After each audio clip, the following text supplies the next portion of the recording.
Okay, he's coming. Hey, buddy. Hey. What's going on? That's it. All right. All right. Hey, you match your background. Hey, I'm buff and I'm the fucking stuff. You know, that's why we're doing You need this. anything, honey? I'm good. Okay. I got my Down Mountain Dew, which I live on. So how much time are you gonna give me here, just so I can have an idea what to keep the questions around? Bro, when you mash play, it's going to be off the fucking charts and just ask whatever the fuck you want because I answer straight the fuck up. So Okay. that's simple. If it's an hour and a half, if it's 30 minutes, it's up to you. Sounds good. I'm right here for you. I'll jump into it then, and I am gonna edit this. So like, if you have to use the bathroom or anything, I'll just cut it out. Yeah. And I did pee first. And that's why I was a little bit late getting up here. But still, we said 1 o'clock. It's 1:15. That's Yeah.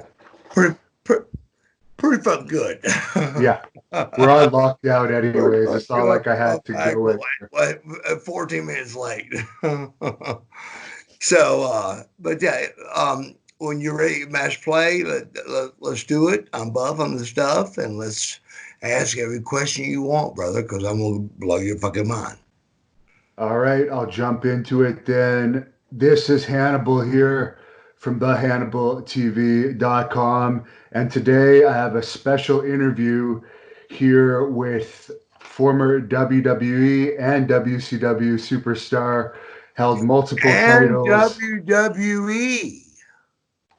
Well, you were in WWE for a cup of coffee. Only one match. But it's a fact. Yeah. So WWE and WWF and WCW. But I don't get credit for that kind of stuff. But that's cool. Go ahead. Well, here he is, Buff Bagwell, formerly known as Marcus Alexander Bagwell. Yes. Gosh, when I heard that name the first time, bro, was out of Dusty Rhodes' mouth. And I actually got called Mark. I didn't like the word Marcus. I didn't like it as I was growing up. Okay. And so my real friends, if I hear Mark in the airport, I mean I turn instantly on. That's somebody that's close, that knows me, that really knows me.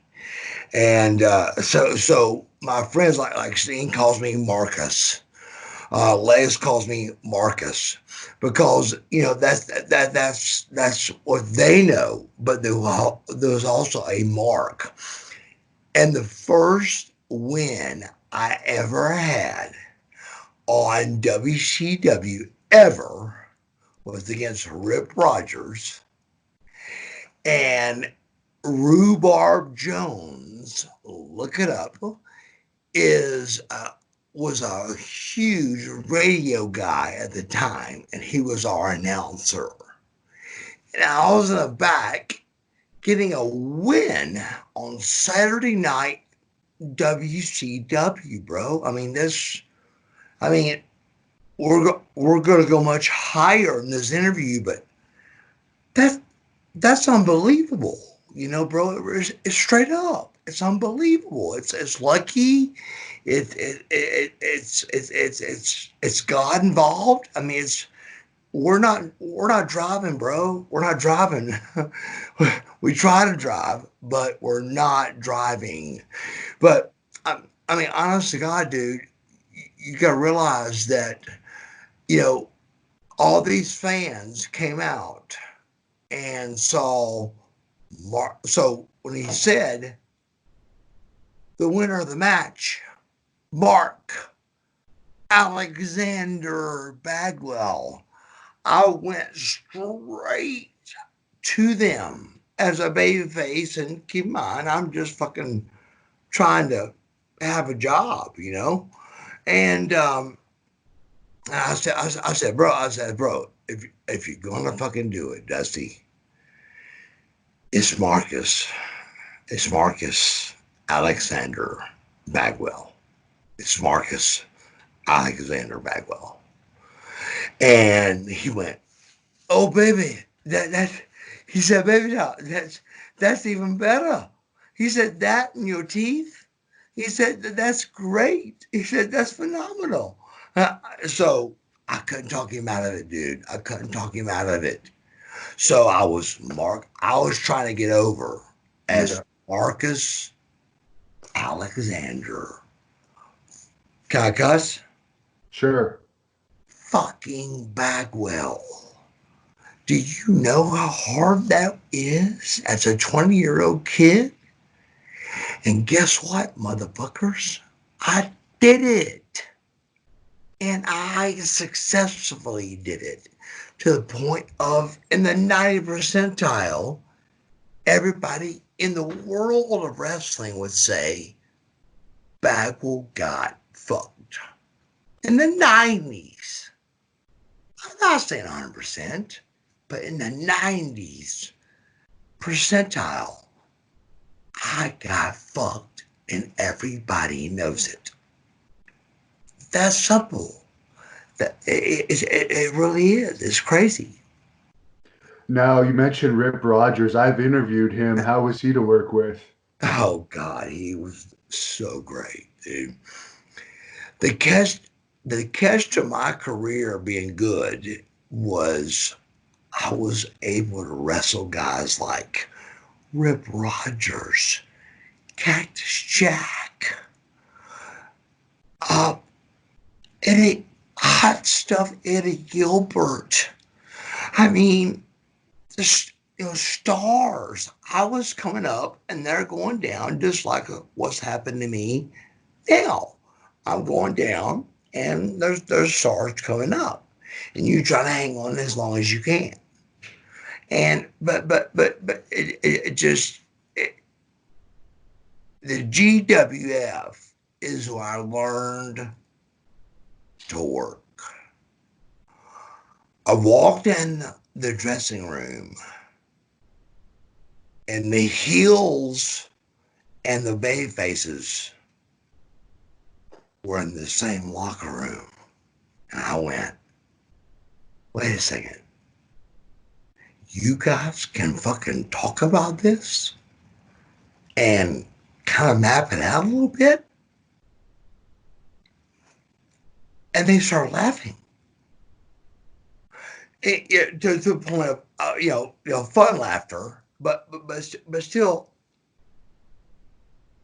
before that, it was meeting outside. I mean, if you could, meeting outside a skating rink in front of 20 people, bro, and we looked horrible. It was horrible. God, it was so ugly. It was so ugly. But the point was I had the luxury of wrestling those kind of guys. Sting, Luger. I mean, God, I mean, look at the stars I've wrestled: Macho Man, Hulk Hogan, Goldberg. I mean, just go on and on. That's a big deal. That's a huge deal. And I blesseth. I really do, but I just don't. That's all you can do with it is just say, "This is what I can do, and here I am, and here's how I look, and I can't believe you won't hire me." Speaking of your look, how are you staying in shape these days? You're obviously known as having one of the best bodies in wrestling. Oh, oh my God, dude, dude! Imagine being your name is Buff Bagwell, and there's no gyms open, and there's no tanning beds open. So I'm about to blow my fucking brains out. I swear to God. I said to our friend the other day, and he goes, he said, I wish you wouldn't say that, being so negative. I said, I've been saying that since I was 16. It's a it's a saying. I'll blow my fucking brains out. But he was worried like I was going to commit suicide, and it was just stupid. It was dumb. But um, I did have the luxury of wrestling the top guys, dude. Kurt Hennig, Macho Man, Hulk Hogan. God, I forget names that are Barry Windham. I mean, just over and over, I can keep notes of it, but at the same time, I worship the guys, and I always come up and show my gratitude and shake their hands and say hello and I love you and it means a lot to me. How you doing and are you feeling okay? And it means a lot to me. It means so much to me. And then the coronavirus comes in. Are you fucking kidding me? I mean, it's just crazy. You're catching me in a really, really vulnerable time because Marcus Bagwell tells the truth on every subject, every time. He don't kind of lie. He don't white lie. He fucking tells it like it fucking is. And so people a lot of times they don't believe that. You know what I'm saying? So I just it has a lot going on, and hear me out. We're all going through this, bro. Right this fucking second, you should be 6 feet from somebody that you're probably not, and so should I, which I'm not. And I mean, what the fuck do? You wash your hands and you hope. It's really, really the worst situation I've ever seen in my life. I'm 50 now. I'm 50 years old. And I'm telling you, as Buff Bagwell being 50 years old, I'm telling you, this is this is big. This is big, bro. And I think it's going to be bigger. I really do. I really, really do. Do you know anyone that's caught it? Any of your friends? No, I've got nobody knows that has it. Thank God. I don't have it. Thank God. So nobody. I just been, and of course, of all times, I fall over my dog and I get stitches. You can see I'm bruised right here, and my nose is also. And I fell over my dog, and I had to go get stitches. And I mean, brother, it's mask, I mean, everything even to come in. Visitors come in unless you got a mask on. And I get it. I understand. I mean, you're at a medical, place. And, but I talked her in. I said, please, tomorrow's day 7. Can you just take the stitches out now? It's day 6.5. Take him out. And she goes, you're making me feel bad. I'll take him out for you. And so I got two things on one time. But it's been crazy. So just everybody's at home and they're depressed and they're digging and they're trying. And but we can lie if we want to. But the bottom line is it's hard right now. It's real hard.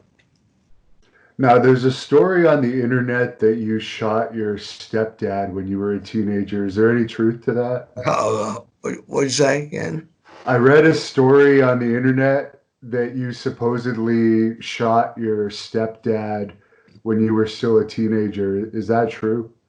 Uh, uh, the truth is, I shot my father, not my stepfather. I've told it in several podcasts. Keep in mind, you can go as deep as you want to go, and everything I say is rock solid. So that's what I want you to know and the fans to know. I'm rock solid on that. But for example, stepdad, that's not true. It's my real dad.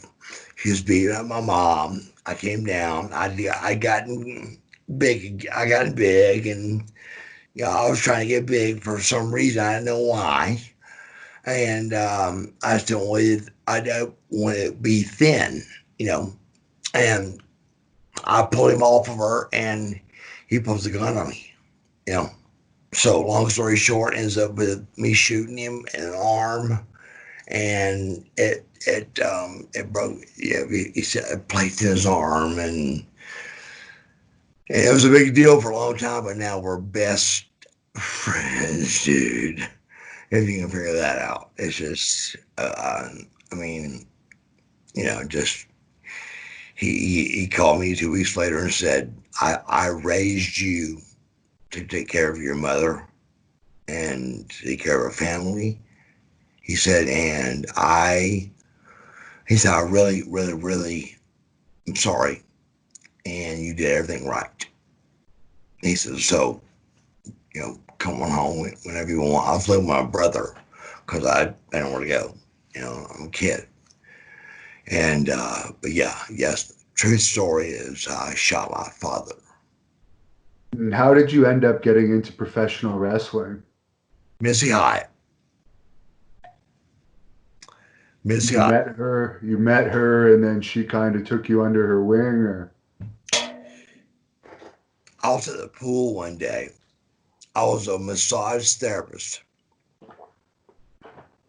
$10,000. My dad had the last bit of money. He opened up a gym for my brother. He opened up a drawer company for my other brother.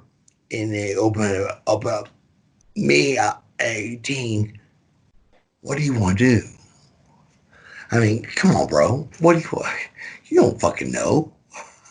You know what you want to do.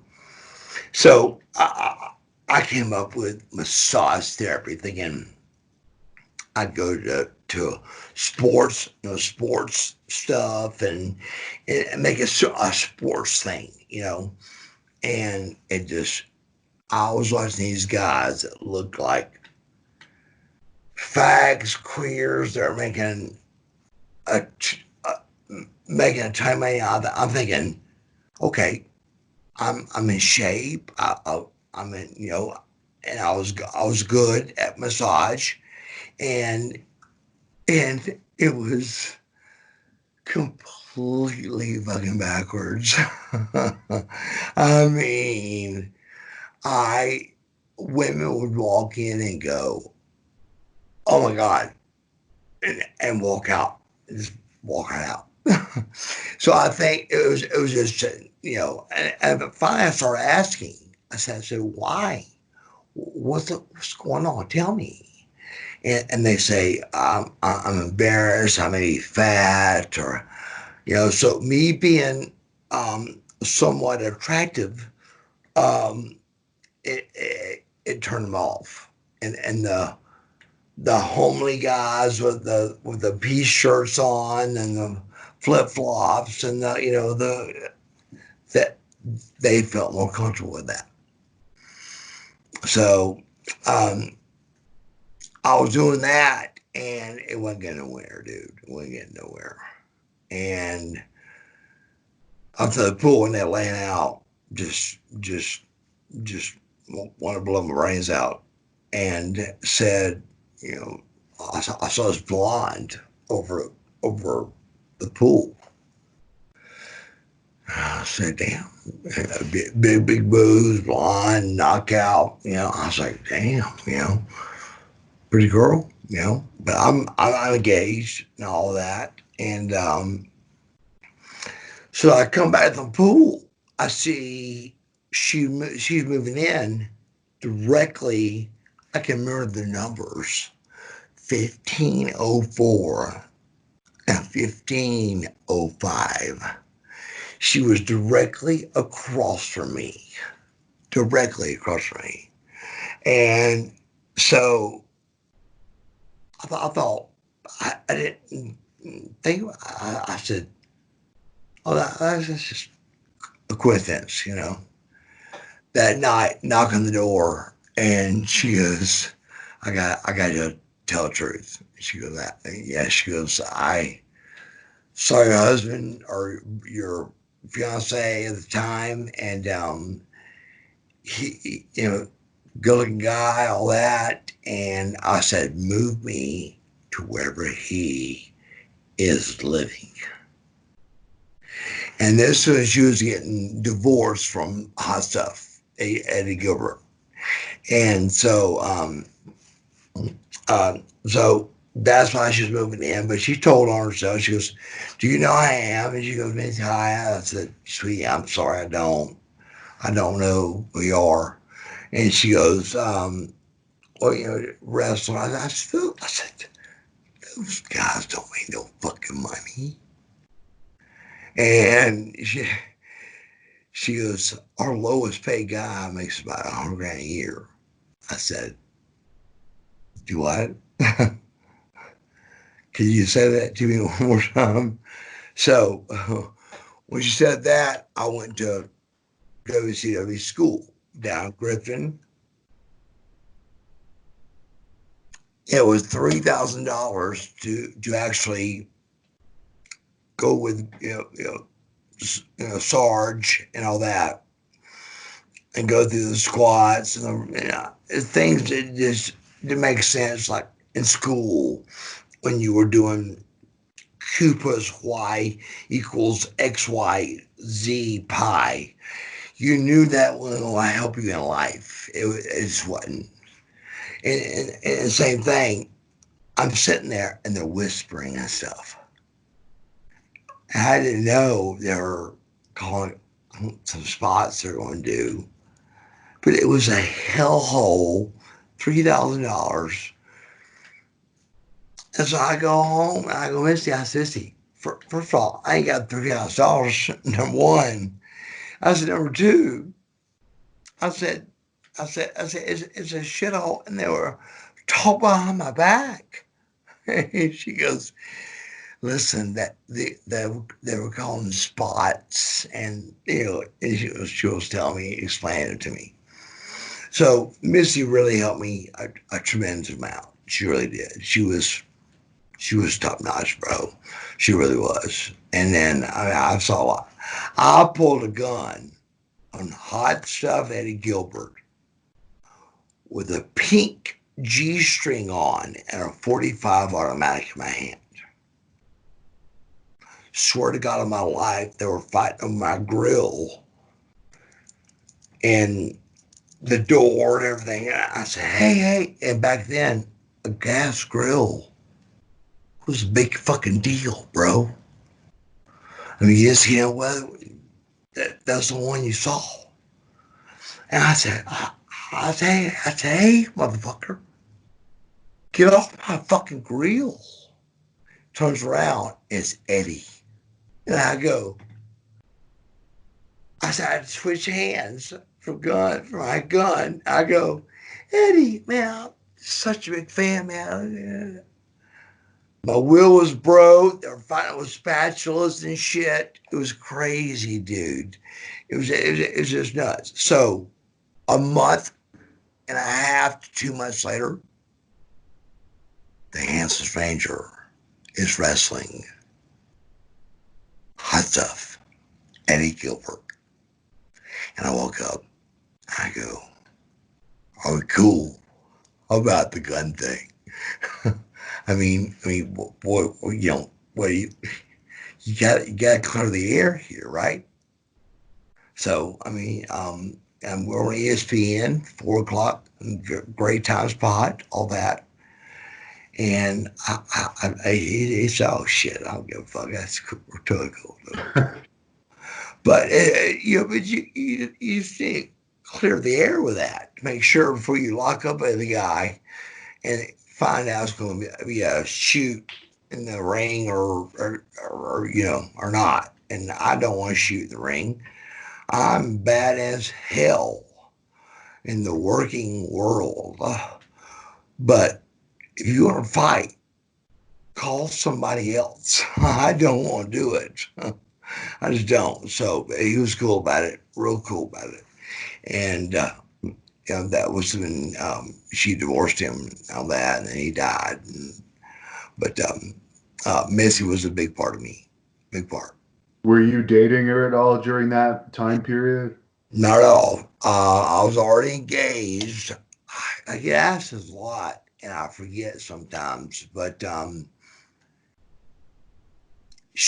know she went out with a bunch of my friends. A bunch of my guy friends, like three, four, five, that kind of number, which is it's a bunch.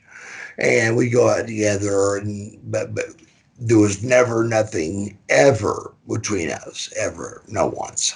And we were just friends. We love each other, and we just she got me into the business. It just about see me over by a pool. It's pretty crazy. So who got you booked in Global?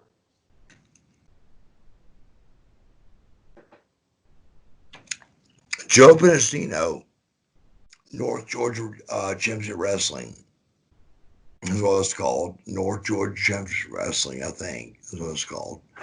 And on Channel 69 in Atlanta. And it, um, that's who called me Fabian because I had the high hair and all that. So I didn't know who Fabian was. Fabian was a country star that wore his hair high. So they called me the fabulous Fabian. Again, you don't say no. You don't say no. I don't want to do that. You say okay, yes sir. You know, because I was taught by Missy to do that, and so when you do that and you go from ask me the question again. You're right. You're asking me. I was just wondering how you went from training at the power plant to getting booked for Global that I think was on ESPN at the time. Yeah, yeah, yeah, yeah, yeah. Yeah, yeah. Long story short is it's just ESPN was going to be the third best. It's going to be WCW, WWE, and it's going to be GWF. No doubt about it. Contracts are getting ready to be, given out and all that kind of stuff. So we got me, Raven, and Patriot. They were up for the first three contracts. That was a big deal, and everybody was talking about it. Well, I think Raven got his, and then I got a call saying we're closing down. And I was like, oh my God, the same day, I swear to God, Magnum PI called me. And he goes, this is Magnum PI. I go, who? Hey, I mean, TA, Dusty's assistant. Yeah. Magnum TA. Yeah, Yeah. he goes, Magnum TA. I was like, and he caught me off guard because I was in shock already. I just got told, the company's over and all that. So he said Dusty wants to meet with you. I said I'll be there. So I went down and he wanted me to finish out Global, but I begged him. I said, bro, please don't make me do this. Just if you're going to hire me, and let's go from there. I said, please. I said, I don't want to do 2 more weeks. Something's going to end. We know it's going to end. Why do that? And he liked me. He loved me. And Dusty, God rest his soul, he hired me 30 years ago. So you know, uh, the, the transfer over to that was Hand Stranger was it just ended because the company ended. And the girl had a lot of money. She was cool. She was real cool. She was professional. And I mean, she repainted everything at the Dallas Coliseum, where all the Von Erichs and all that. She repainted everything and it looked great. AC in place, and it was working. But the deal, man. It's deep pockets. It's deep pockets, bro, and it is. And so it just ran out, you know. So they tried to buy Hand Stranger for B WCW and be the Hand Stranger. And Bill Eadie is who came up with Hand Stranger.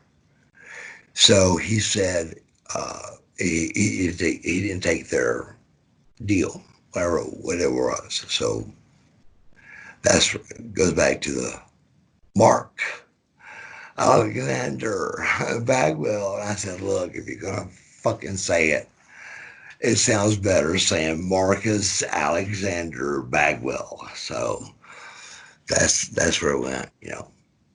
How did the locker room accept you when you first came in, being so young?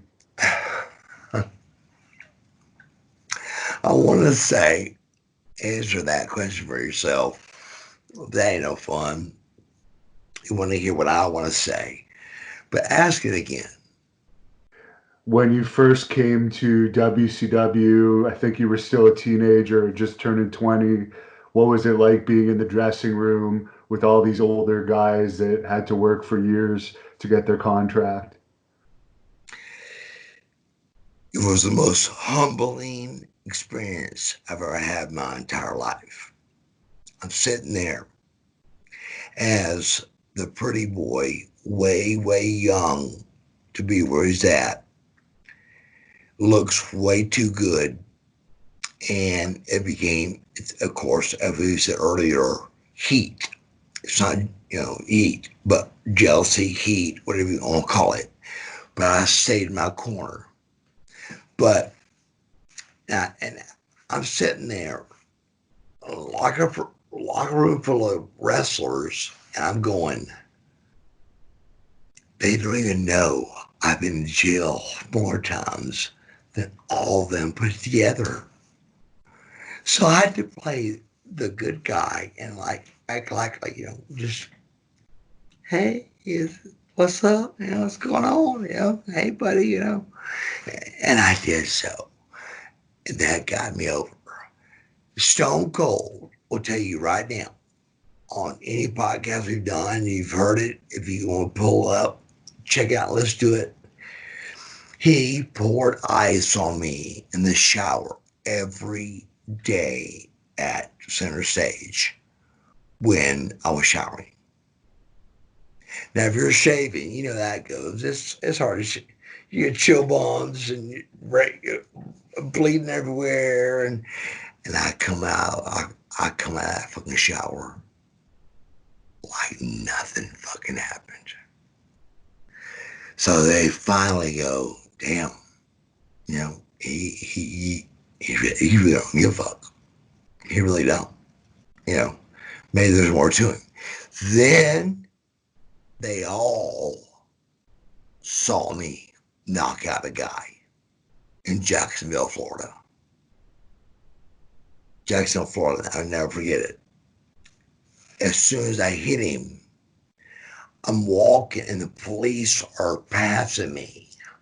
And Eric Watt is counting a 10 count on the guy that's knocked out.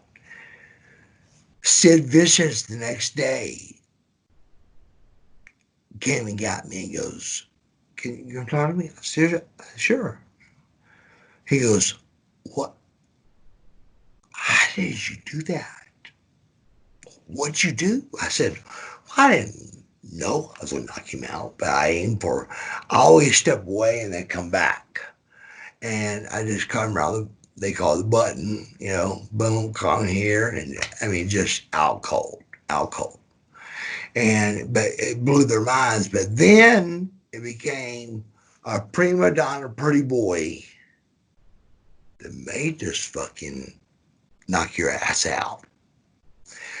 So then I was accepted. Then the nasty boys started loving me, and Sting already loved me because we were friends before that. And then, but then the hardcore guys started liking me more, a little more, and I was accepted a little more. And I was funny, until I turned buff. And then it was, did you hear what Buff said? It wasn't what Marcus Bagwell said.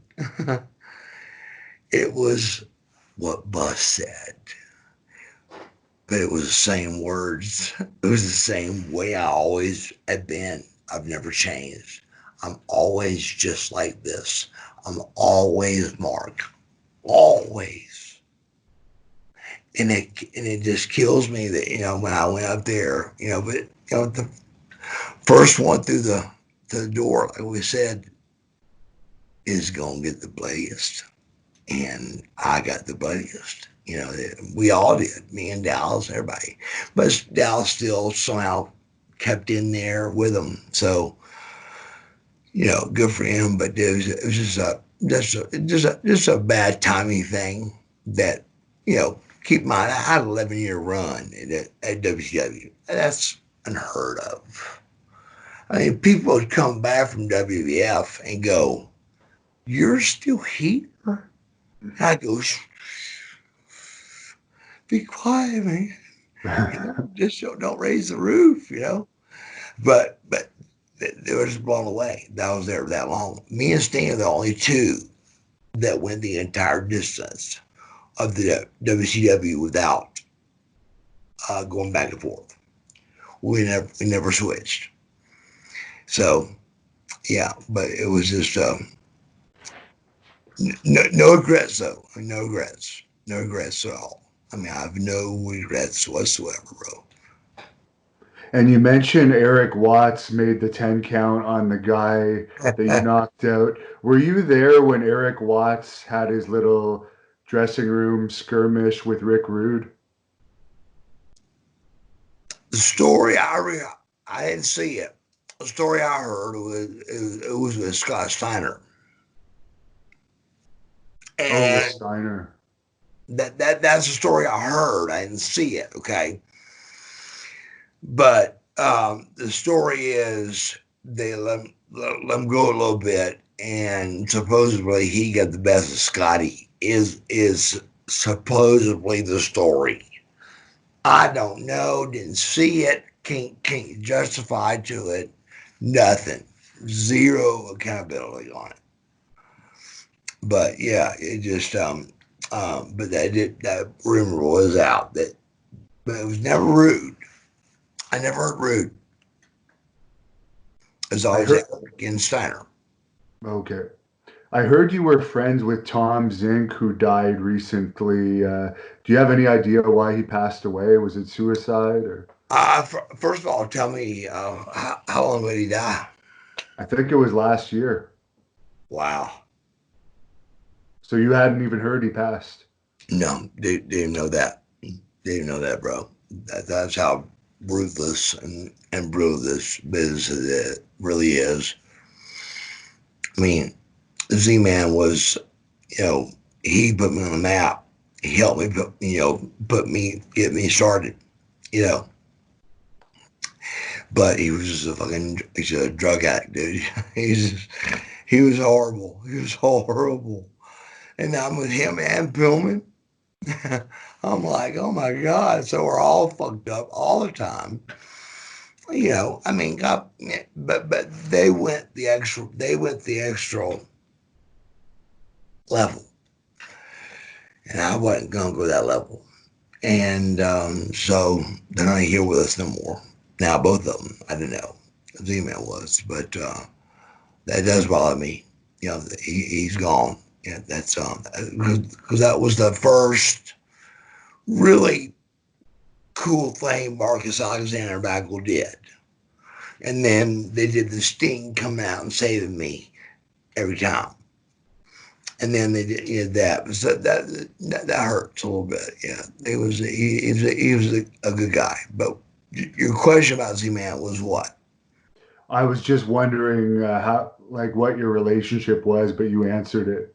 Yeah, yeah, I did. I really did. And we never talked. We never spoke, not one time. We showed up. We were tag team partners, and we wrestled a match. And from there I grew, where I could become good. I mean, even right now, if you call up Raven this very second, if you called him up, and he said, I came back from WWF, and he saw me calling the match to back then, Bailey Parker and another guy were like the state patrolman. I Yeah. can't remember what the gimmick was, but it was I mean, it was, two policemen, you know, but they were heels. But the hell of workers. I mean, great workers. So, of course, every week, it was me and uh, um, Scorpio against them two guys, and so they come out, and I'm calling the match, and I call the entire match, not trying to be cool. I'm just I'm just calling the match how it needs to be done. Are you good with this? Are you good with this? Is that very cool? Yes. Okay. Gone though we were two or three times probably, and uh, they walked out, and Raven looks at me and went, "Oh my God!" I go, "What?" He goes, "I can't believe that you came to me wanting to learn the business back in so and so, and now you're fucking making the match that you're gonna win and go over on Saturday night, fucking WCW." I said, "Dude, I got better ideas, and I do it in a nice way, and I'm really, really good at tag team. I really am. I mean, dude, I'm 6 time. They say 5, but I'm 6 times. I can prove it. I'm 6 times world tag team champion, and so I do work better as a tag. Singles is a little bit hard for me, a little more because I've done so much tag. Because you can come in and go wide open, and then you can tag out, and you get his breath. And you come back right back in, and you're wide open again because you got your breath for a second. But when you're out there and you got snap mare and do a rest hold, which I explained to my girlfriend what that was, a rest hold. They got a hold on the guy, but they're trying to get their breath. And that's all it is. It's a rest hold, and you can't do it without it. So the tag team match should be the best match you see of the night. It really should be. I think so. And Scorpio, he's wrestled for our company up here in Canada. I've done a few interviews with him. The most recent interview I did with him, he said you guys made up after not But getting along for a long time.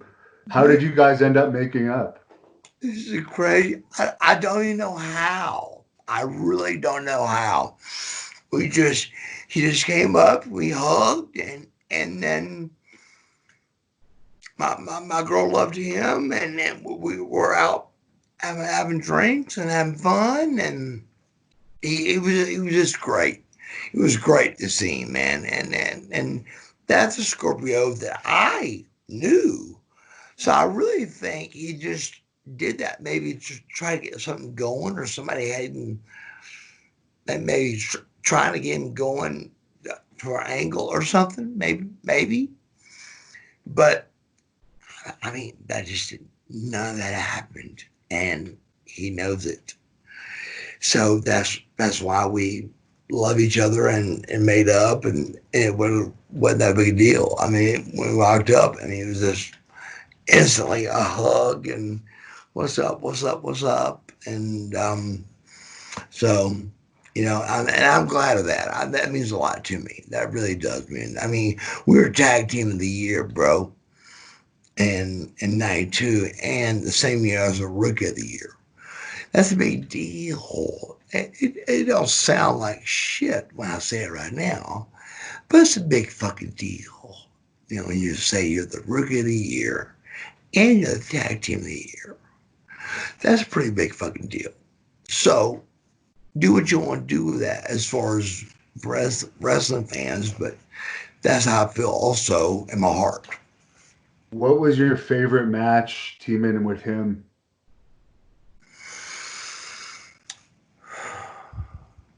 I would say I can't say match. I can say that he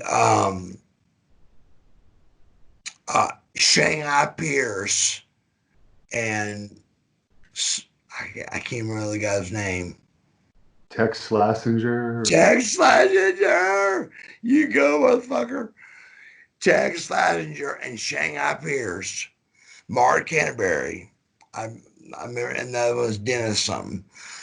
And and but yeah, I think me and Scorpio our best matches were with them. But we had some really good matches with Army. You know, really good matches. But Scorpio was gone. Then it was me and Scotty Riggs against the same group, the Harlem, the Hollywood Blondes.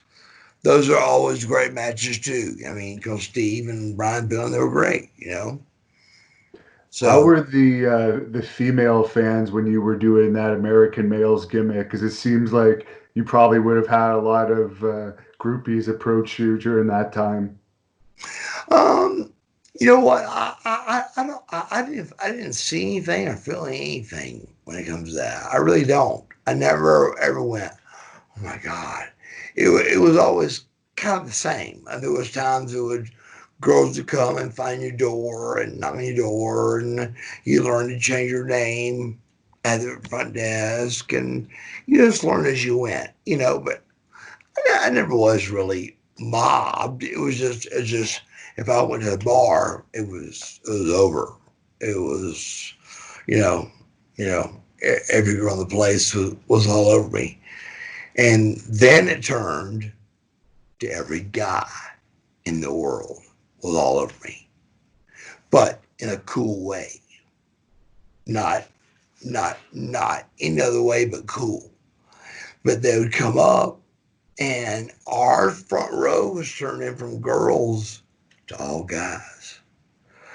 And I'd be at a bar getting selfies with dudes, and girls are like way on the outside. I go, can we let a couple of the girls come in? Can, but they were just so enamored, bro, that the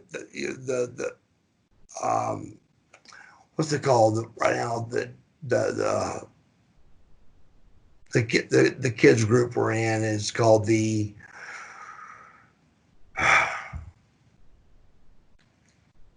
um, damn it.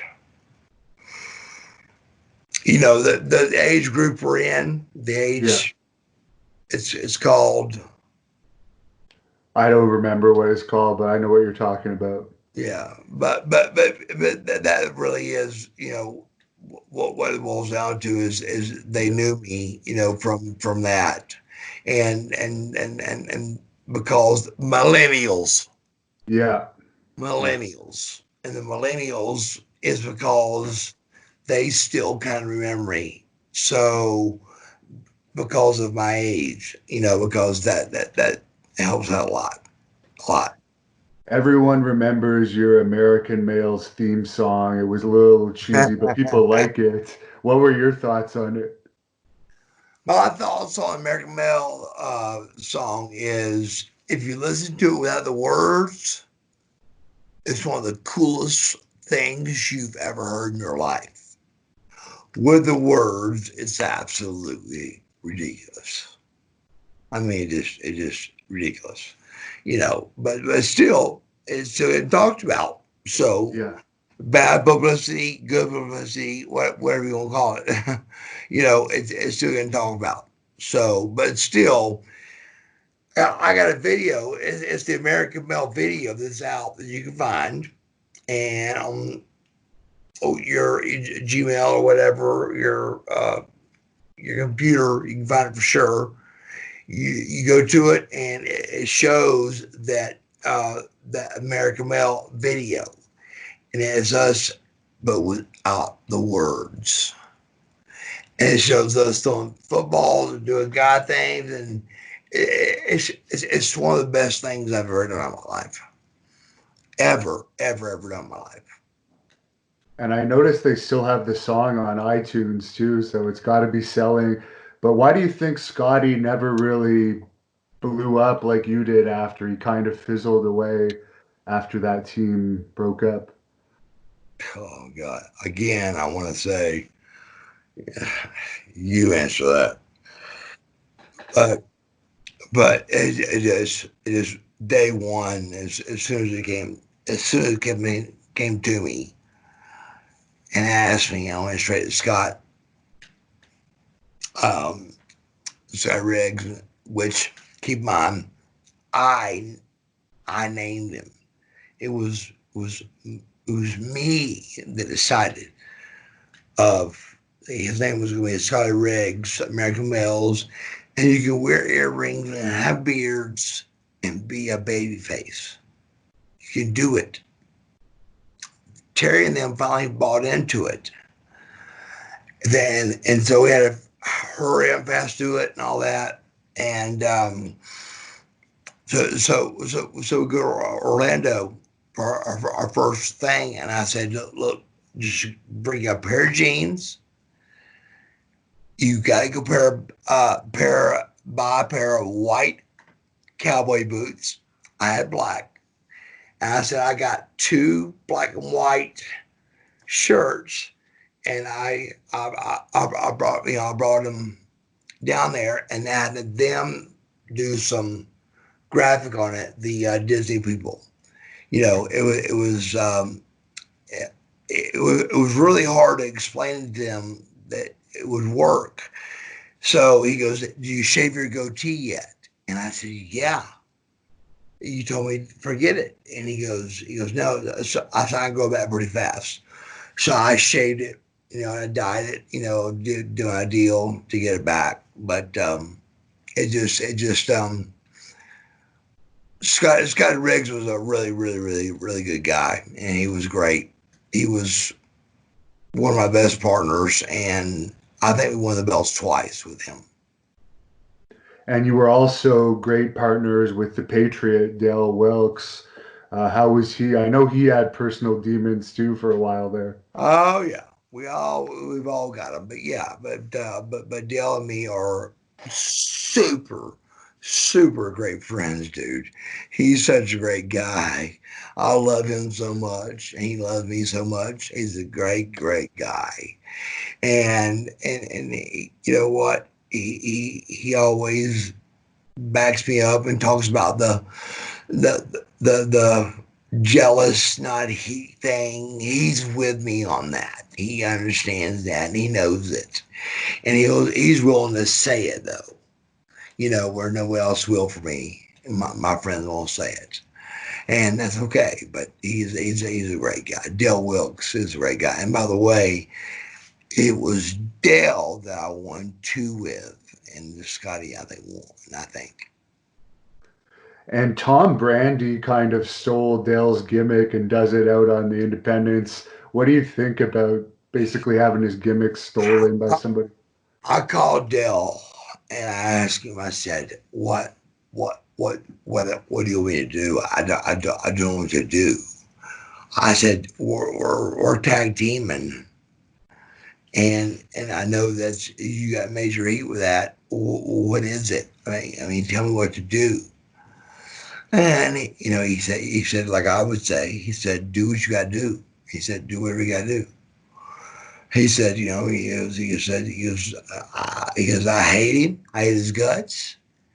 I wanted to beat him to death right now." I mean, he was mad. He was mad at him. I remember that.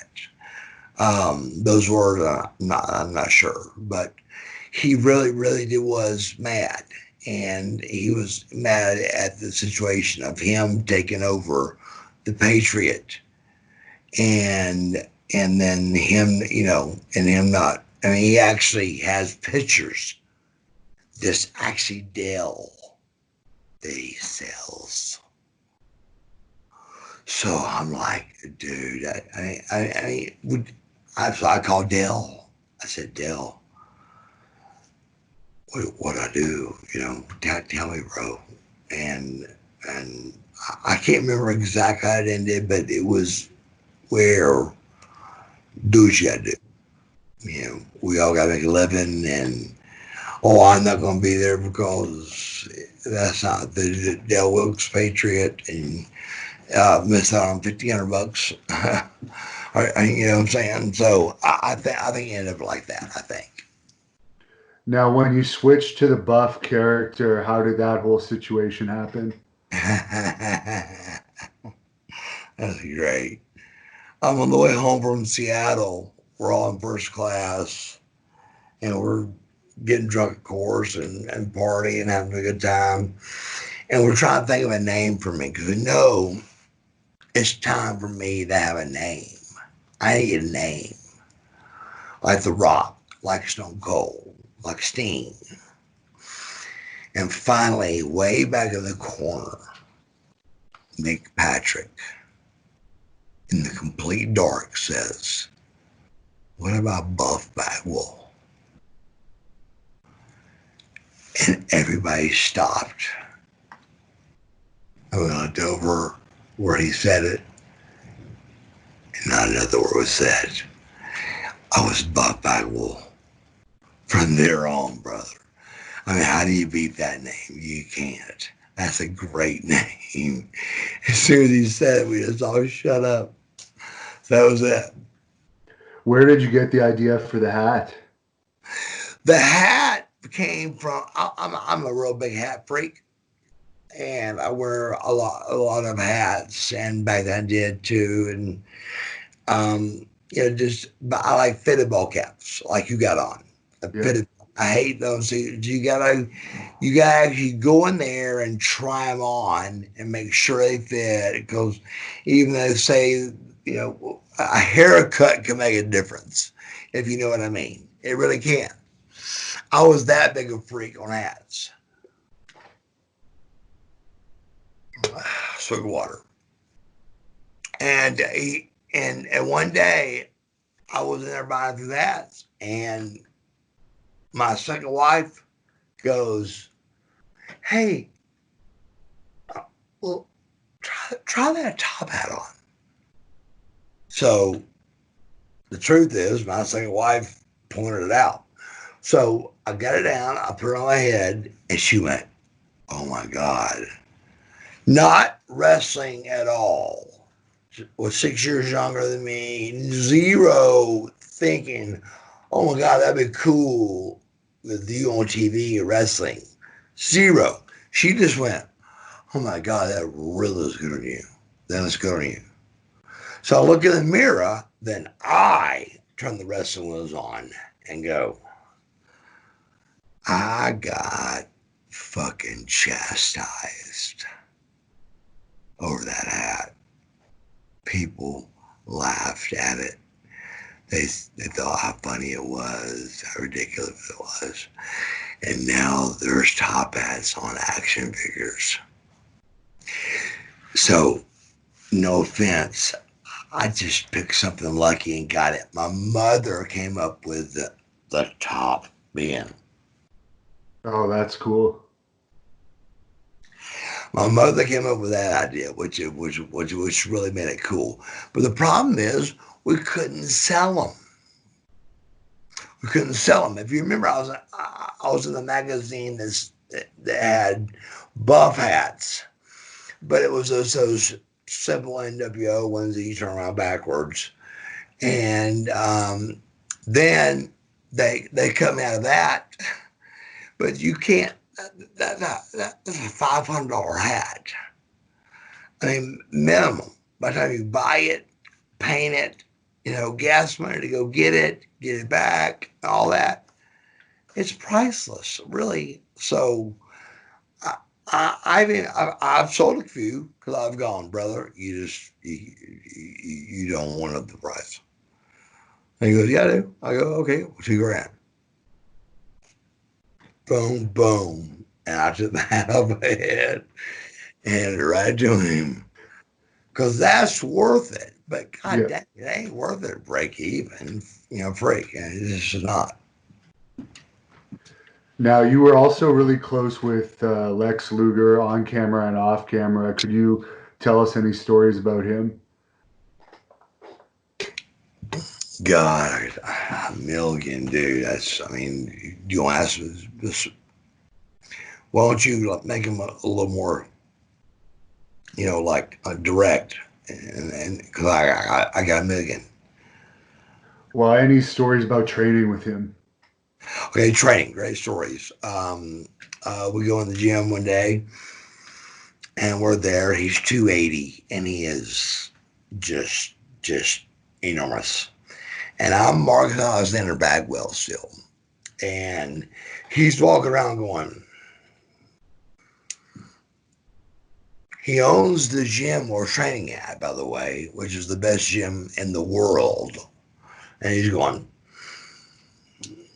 we're getting ready to work out after I've already waited on him for 30 minutes because I was just Marcus Alexander Bagwell training with Lex Luger, man. Are you kidding? Just sit down and shut up. So he came out and I said, hey, man, I said, that guy Pyam, his name was Pyam. I said, that guy Pyam got his pro car the other day. And Lex looks over at him and he goes, he's too short. I said, Lex, easy, bro. I'm not exactly a skyscraper here. And he went, you're acceptable. That's the Lex Luger that I know. That's the total package. That's the total package. So when I see him where he's at now, it rips my heart out. It rips me apart. I try to go with him on his being nice and doing the Christian thing and all that. But he really was the total package, bro. He was. I mean, let's think about it. Nobody saw a body like that on TV. Nobody. He was the first body, real full fledged, head to toe bodybuild body that was on television ever. And then we all kind of learned it and got lean and started getting carbs out. And then me and Scotty got real in shape and all that. But it's hard, bro. It's hard. It's really hard to seem like that. But every time I see him, he's got a smile on his face. Dude, I love him to death. Love him so much. We've got, I mean, him driving, me a passenger, and Les in the back seat. That was 3 or 4 years. I mean, I'm the one that was with him when he said, "Hey, should I get it cleared up with Macho?" I said, yes, now. And we're in Chicago, Illinois, and I watched him do it. I watched him do it in Chicago, Illinois. He walked up to him and his basically told the truth, which is what I do on everything I do, including this interview. And he said, he goes, he said, I'm in love with Liz, and you guys ain't together, and do you mind, And so that was cool. That made the heat not so bad. But Lex was still married, so that was a whole other story that he lived through, and Liz dying, and God bless him for what he's gone through. But to be every time I seen a smile on his face and just the happiest guy in the world. And hey, and he stays busy. By the way, he stays busy, bro. I mean, it's unbelievable. He stays booked, so it ain't like he can't get around. He's in a wheelchair, but he gets around, brother. He gets legs, liver. He's still the total package. He just now is more Lawrence fault. Is it true he's the one that got you into taking somas here and there? And I guess you beat all those problems now, but you had some issues with that for a while. God, I don't blame it on. If I had to blame it on anybody, let's go this route, which I'm allowed to do. Dale Wilkes and Sting one night in Columbus, Ohio, give me three somas. Here's a guy that don't drink a beer. I'm gonna be a pro wrestler. I'm 20 years old. I'm in shape. I look good. I'm gonna be I'm gonna be the next man. I'm gonna do it. I'm going down the road, and I started going, what the fuck? And the only reason I'm allowed to tell the story is because they both called me and apologized to me for it. They both did. And Van Hammer gave me a Vicodin one time. And that was also in Columbus. I swear to God it is. And he called me and apologized for that. So, who do you blame? I don't blame nobody, dude. Hey, it's up to you, bro. It's up to you. I mean, we're going through it right now. We're going through a time that everybody that's watching this can see that I'm a little buzzed, and I don't give a fuck. I'm gonna stay a little bit buzzed because I don't want to fucking be where we're at right now, contained. Humans don't want to be, so every motherfucker that lives in that glass house that wants to throw it, throw that motherfucker. But I'm telling you, what I'm saying. It's just hard, bro. It's hard, but I don't blame it on nobody, bro. It's up. I think it's like saying your parents, your mom got raped or something, and then that affected you. I don't believe in that kind of stuff. I really don't. I really, really don't. I think like I said, I shot my father, and we're best friends. So, uh, I mean, how many people can say those words? How many people can you call right now in the United States of America that said, I shot my father with a revolver? They can't. It's just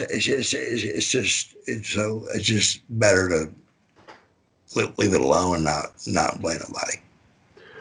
Did you hear the latest of what happened with Van Hammer, by the way? Yeah, god dang it. I just thought about that the other day. Uh, Hit and run killed a kid, right? I don't think he killed her, but he put her Oh, in the hospital or something. God. The kid's not dead. I haven't heard that she actually died, thank God. Bro, you will go. The difference of the difference of him, that child living or dying, whew, that's a big one. That's a big difference, bro. And but still, I haven't reached out to him or nothing like that because I know he's already in jail and stuff. So, but yeah, I have heard that, and I love him to death. But he's, like we all have, we have demons, and y'all got to deal with them a certain way. Did you ever wrestle Chris Jericho in WCW? Yes, How did you get along with him? he was really upset he had to lose to me. Asheville, North Carolina. I'm here in Atlantic City. I'm not sure it was Nitro or not. It was Nitro, I think, because I don't think Thunder was happened yet because it was early. And they really was leaning toward that word, the lion heart, probably that. They're pushing that word a lot more than Chris Jericho word. And I'm about Bagwell, so he's going to put me over, of course.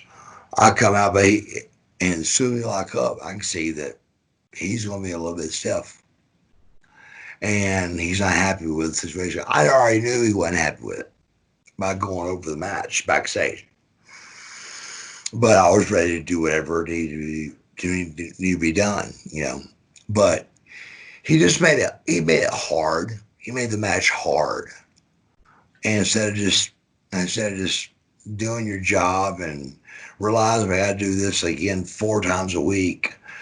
Can we not just dance here? Let's dance and do, put on performance that everybody is entertained and let it go. But it was like a real fight. It was like, God dang, you gotta be kidding. But Chris is a good guy though, man. He was always good to me. And I never ever say anything bad about Chris. Except I remember that night, he definitely didn't want to lose. He definitely didn't want to lose. Have you seen AEW at all? No, not at all. When you were working in WCW, who was your backstage clique that you would hang out with in those NWO years? Scored new. Is it me or Scotty? Me and Norton. Usually it was A locker room, B locker room kind of thing. Okay. Yeah. So usually it was, you had all your Sting, your Lugers, your everybody was always in the best locker room. The big guys knew they go to the other locker rooms. Who would you say is tougher between Scott Norton and Haku? Ooh, I'd pay to see it. I tell you that. I don't know, bro. That's God. I mean, Haku's. I saw him get tased and pepper sprayed one night. He fought all the police off. I've never seen anything like it in my life. I almost wanted to cry and like sit in the corner. And I was 20, and I didn't know what to do. So I've seen that. But also Scotty, is he's a badass too. Johnny Stringer knows Scott Steiner real well too. I said, if Scott ever starts tapping his finger, I said, watch out. I said, that's not good, cause that's what broke us up. He started believing things that the the gym was saying. I said, Scotty, look at you. You look incredible. There's nobody can look better. Quit. What are you fucking? Come on, man. That led up to a straight up shoot interview we had. You could tell it was a shoot if you watch it good. and that was in Cincinnati. And then we had the pay-per-view Slamboree that put the Steiner right together. Yeah. Did you see the Scott Steiner thing with DDP backstage when DDP jumped him over Kimberly or something? We're waiting at the live interview spot with Gene Okerlund, and Scotty is trying to rip Dallas Page's eye out at Richmond Coliseum 40 feet away. So we're starting here 20, 20, 10, 9, 8. Before it got ready, he was right in place. And nobody knew. He just tried to rip out Dallas Page's eye. And we just played along with it. Me and Lex already had what we're going to say. So I just got you to go first. And then me and Lex would end it up because we already had the ending. So we had a plan for the ending. And so but he made it in with his headgear and everything. And back then he was still no chest problems or anything. He looked so great. I mean, he was one of the best bodies I've ever seen. It really is. I mean, week one of the best bodies ever. Is what did you think of Kimberly Page and your experience around her? I thought she was cool. She was cool. We were put in a bad situation, trying to make an angle out of me screwing his wife, which was, you know, uh, Dallas came up with, which is fine. It was a good, well, why not do it? But the deal I didn't like was he wanted to fool the boys, you know. So, so we had a full fledged real fight in catering when everybody was eating. And the next night we're in Little Rock, and I'm sitting beside Kimberly, and all the guys are going. So they're buying into this. So I get it. I'm with them. I mean, my $200 shirt's ripped off. I got a black eye. He got a blade lip, and we did two good punches each.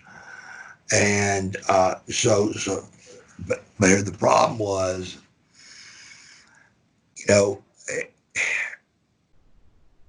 the guys came to me because they knew I told the truth.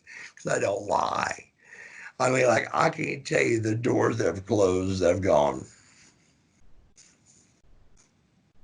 at me, And I'll go, look, man, let's please don't let me talk about it. I don't want to talk about it. Let's just don't talk about it.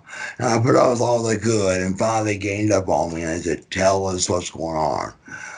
And I just I couldn't hold it back no more. I can't lie like that. And they knew they knew I would come with something like that. They knew he did, but that's not a bad thing. It's a great angle, and it worked, and it made big ratings for WCW. But still, it's still just when your boys are coming at you every day, you're going, please, man, come on. I don't know. She's cool, but I'm playing along. I'm trying to play along, but finally, it just ended, man. Just basically with the company. Did you have much contact with the Ultimate Warrior when he was over there? No, he was real. Matter of fact, he was the only guy I can say in my 30 years that was an asshole. 30 years. 30 years of doing this. He was an asshole. Um, he would had his own room.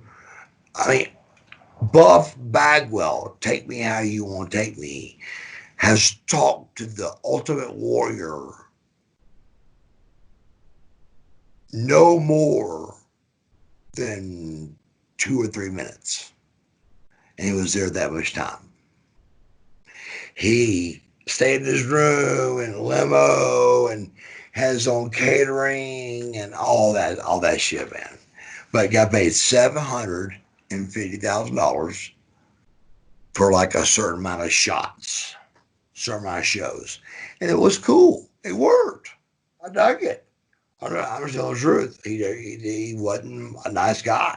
He didn't come up and say, "Hey, man, nice to meet you." I mean, you know, he just wasn't this kind of guy. How did Hogan treat you backstage? Great. Hogan was always solid, man. He was. I've always talked great about him. Always. Hogan was just one of the best, and he would go out to catering with us. He had his separate dressing room, of course, but still, dude, we'd walk in and it was we walked in his dressing room or his bus or whatever he had. We walked in and respected, and he respected us. And this is when it was, 7 or 10 of us, and then it got watered down, as we all know, and that's when. But still, at first, that was cool. Going in that room with Hulk Hogan, and so he's always been straight up, man. He's always been really cool, really super cool. And you and Goldberg are both from Atlanta. I'm going to guess that you got along well with him. I loved Goldberg, but he got mad at me over something that's not true. Um, Lex came to me and said, "You've got heat with Harlem Heat."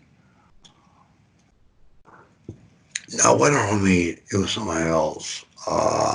You got heat with so and so and Bill Goldberg. Keep in mind, Lex is doing this, okay, and we all know it. But still, I got heat with him. So I fixed the first one. I can't remember who that was. I fixed it. I wait for Bill outside of Orlando, Florida. And he comes up and he says that on the airplane, this fat girl asked for my autograph and I didn't sign it. Let me tell you something, brother. I have signed every autograph that any person has ever asked me, ever in my life, ever in my life. And here's what, I wouldn't do it. I can't do it. But I had to sit there and go, okay, I'm sorry about that. And shake his hand and like, no, I didn't do it, bro. I didn't do it. I just don't do that.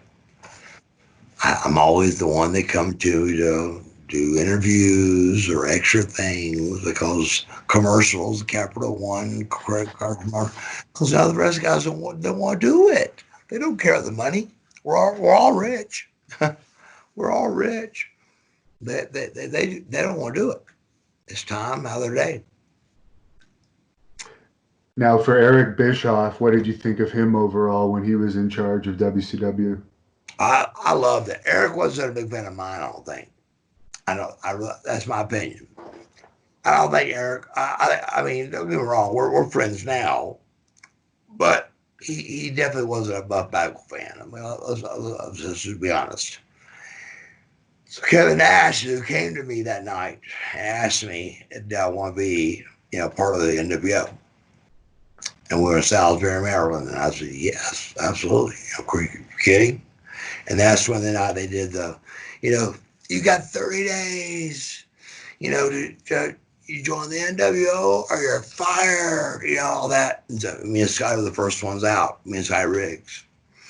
And, back to, we talked about that earlier about how he felt after it. I mean, it was really hard, dude, because, you know, we're going to the ring knowing his career is getting ready to go this way, best case.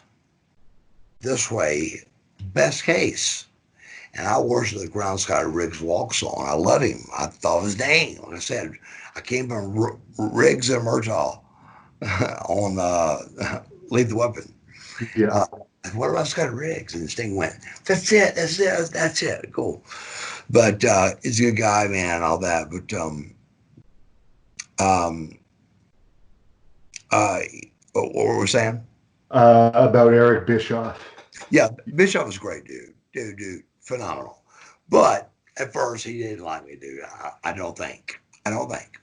And then we got to riding bikes together, and he saw I was a Harley guy. And then once again, if you know, the prima donna punk was really uh, been in jail, shot his dad, and pretty much a fucking rebel. And I had to play like I wasn't. I really was buff. And even one night, we were all dancing at this party, and he goes, Marcus Bagwell. And I went, I said, and of course the boys, oh, the boys, of course. And as soon as it calmed down, as soon as that quiet again, I go, how's it feel that a fag gets more pussy than you get? The boys lit up laughing, oh, God, that's great. So from that point on, we were solid, man. And what about Vince Russo? That started off good, but it ended bad. I mean, not like face to face bad. Just, I think I know it was bad.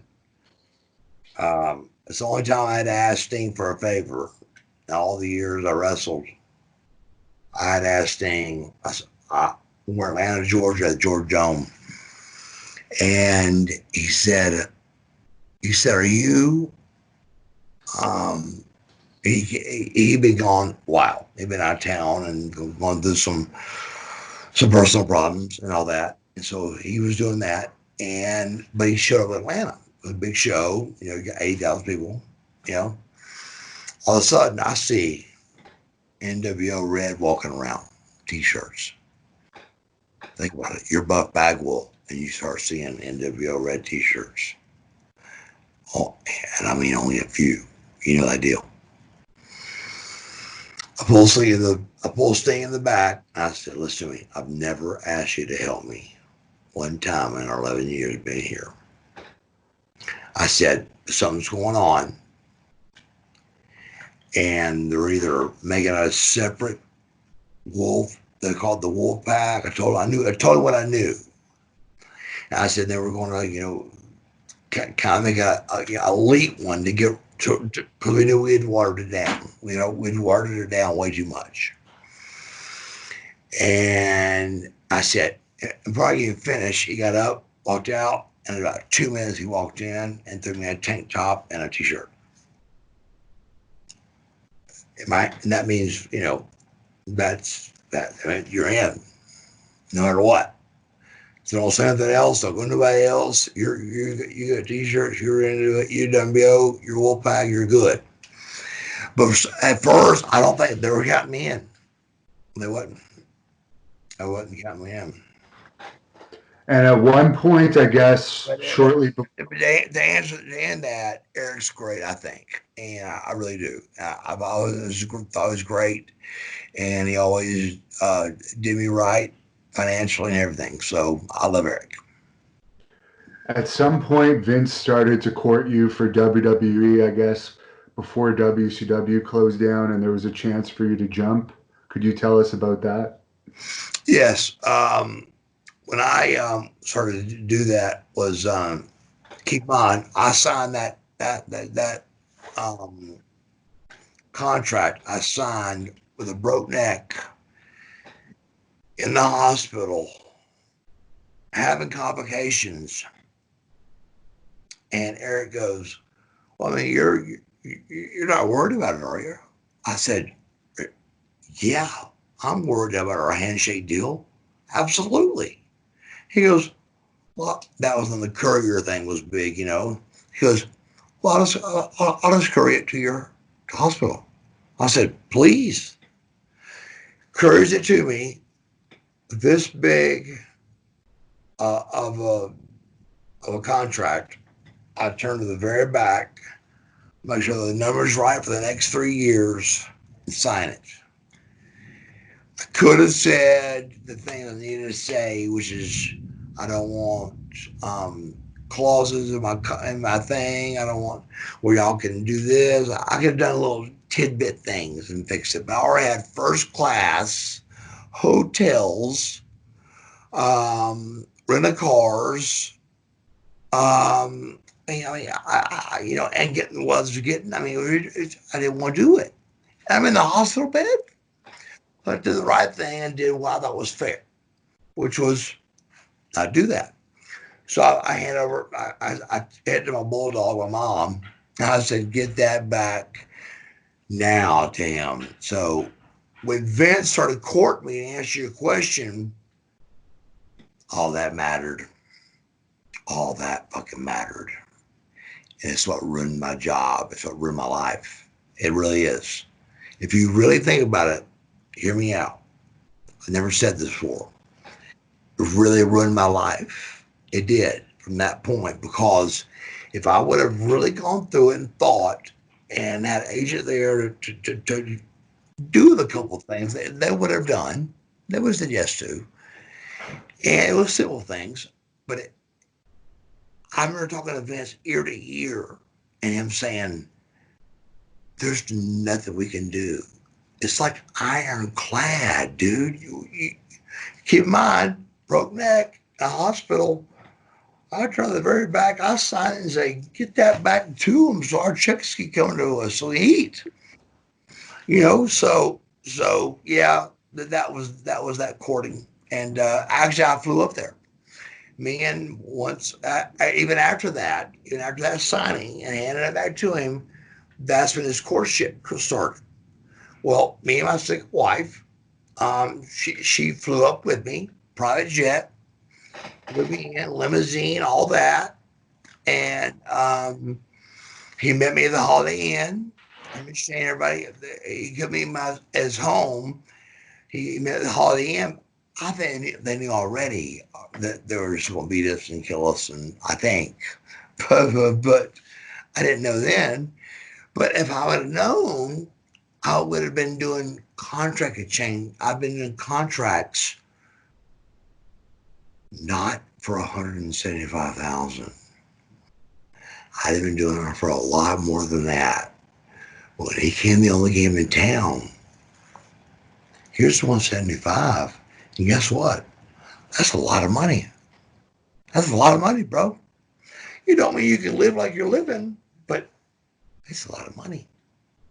And so, that's what he put us in, was like, hey, here it is, or see you later. So, but do I disagree with him? Absolutely not. My God, it's an empire. Look at the empire that he's done. I mean, it's incredible. So no, absolutely not. He's great, man. So when you switched to WWE, did you have time left on your contract that you had to pretty much That's give what up? screwed me. That's what screwed me. And you brought it right back. When he was courting me, and then that stopped. Then he bought the company, and I was 3 months away from my contract ending, 3 years deal. So I became from Buff. I became Mark. I was like, oh my God, this ain't good. Because he was all the ball. He owes it all now. So he did, and so that's what happened. So that's what screwed me. If you ever think about it, was me not having a little more leverage in that contract when he wanted me, that when he was courting me. But when he wasn't, they didn't have to court me no more. It was like, hey, look, this is me. I don't need you. I can get rid of you, or I can go for this amount of money. And I said, I'll take that. I'll take that amount. Now you were over for the younger fans that don't remember, like when WCW ended, you were a big star.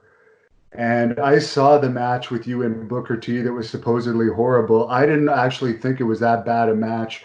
Could you explain the whole WWE situation? God. Hey, Cher, can you bring me a Mountain Dew, please? Please. Um, Dude, we knew in Tacoma, Washington, the week before Atlanta, that I got fired. We knew then it was over. We knew. We're whispering. Me and Booker are next to each other, and we're whispering backstage. Why are we main event? Why are we? Why are we doing this ending? Nobody's came out and give us a finish, which is the when you're WWE and you're main event, you go in the finish room and y'all talk. Stone Cold came up and told us what to do. Stone Cold was God, so we did it the way he told us to do. And that was Darren. He might start making his comeback. They'll hit the ring, get on him, and get on him too. Like I'm with them, and they'll throw me out of the back, and then and they'll punch me and throw me out of the back. And then they said my mother called and let me to get me out of the shows. When that night I wrestled Booker, I had 20 stitches in my head. I had to get somebody to Sharpie in. They Sharpied it in so they couldn't see it. But nobody wants to talk about that. They won't talk about the other. But long story short, it really, you know what, dude? It wasn't that bad. It wasn't. It was a pretty good match. I mean, come on. I mean, it was basic. It was simple. It was WCW style. But still, with under the circumstances, the stress we were under, we're getting booed, everything else. I thought it wasn't that bad, man. I mean, I really didn't. Who do you think had something against you in that company to cause all the heat that you had? What I've been told, and I won't say who told me, but it's high person. What I've been told is Triple H is my heat. I don't know why. I've had about 20 minutes of, time with him that I know. I mean, I had 20 minutes. A couple of days with him. That I bought his gym membership. He rode my rental car that I paid for. He was skinny as a rail. It was Jean Paul Levesque. Look him up. And he was a nice guy. He ended up dating a chick that was stripping at the same place that my girlfriend was stripping at. So every once in a while, we kind of crossed paths at the apartment. But I mean, literally, no more than, and that's something earlier, no more than about 20 minutes did we talk.